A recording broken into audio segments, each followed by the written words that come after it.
Listen, we got to start changing the way we represent ourselves out here as families, especially people that say they're Christians. Like your marriage is your biggest ministry you got. Like you spend most of the time in the church, donating your effort to church and stuff, but your family falling apart.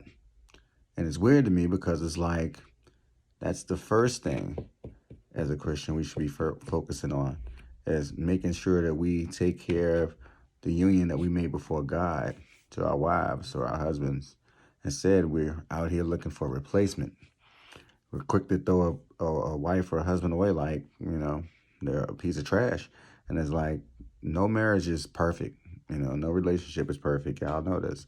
You go out in the streets, you're just going to find lust. I mean, that's pretty much all you're going for. You're not going to find another husband that you can commit yourself before God to and live a perfect life while you already have one that you can't commit yourself to. So it's like, why are we kidding ourselves? Why are we lying to ourselves? I notice a lot of people go out and they, in a relationship, they're married, they got a beautiful family, yet they still go out here looking for attention, looking for, somebody to give them, I guess, something that their husband or their wife's not giving them, which is funny to me because at the end of the day, whatever you're looking for that you think you're going to get from this other person, number one, you should be focusing on trying to get that from your significant other, your spouse, because like I said, that's your first ministry. Second thing is, once you get it, where does it leave you and your beautiful family that you've created? It leaves you in a weird place. And then everybody that's watching you, because trust me, there's people watching you. There's people that see you. If nobody sees you, God sees you. You're letting them down. You're letting your kids down. What's done in the dark always comes to the light. I am an example, a prime example of that. I was married. I did things that I regret. I didn't do it. I didn't do it the right way. I didn't treat my relationship like a marriage. So I'm just sharing. I'm not judging anybody. I'm just telling you guys. It seems like more and more people are getting divorced. More and more Christians are getting divorced, which is weird to me because it's like if you believe some of the Bible, you need to believe in all the Bible. I'm not judging you because, like I said, look at me, I'm divorced.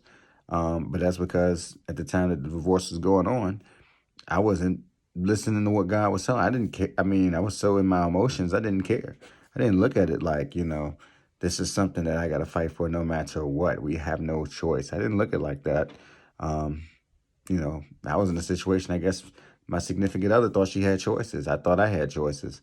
But at the end of the day, when you choose that person that you're going to be with for the rest of your life, you have to work on that thing. And it's like a plant.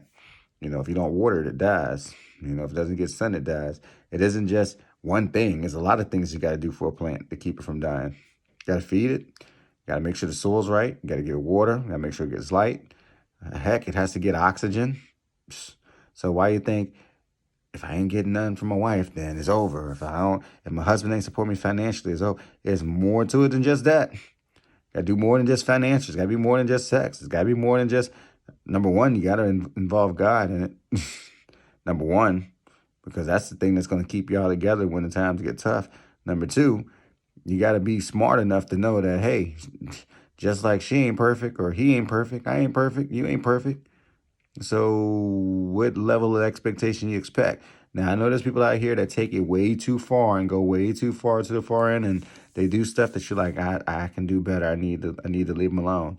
But have you ever considered including God in it and letting God deal with the person? If your wife's infidelity or if your wife's a flirt, did you ever bring it to God so God could get it straight? If your husband's a flirt, if your husband's a cheater, did you ever give it to God so God could figure it out and work it out? I mean, before you got to the point of divorce. And these are just things that I talk to people that believe in Christianity. They need to think about that stuff.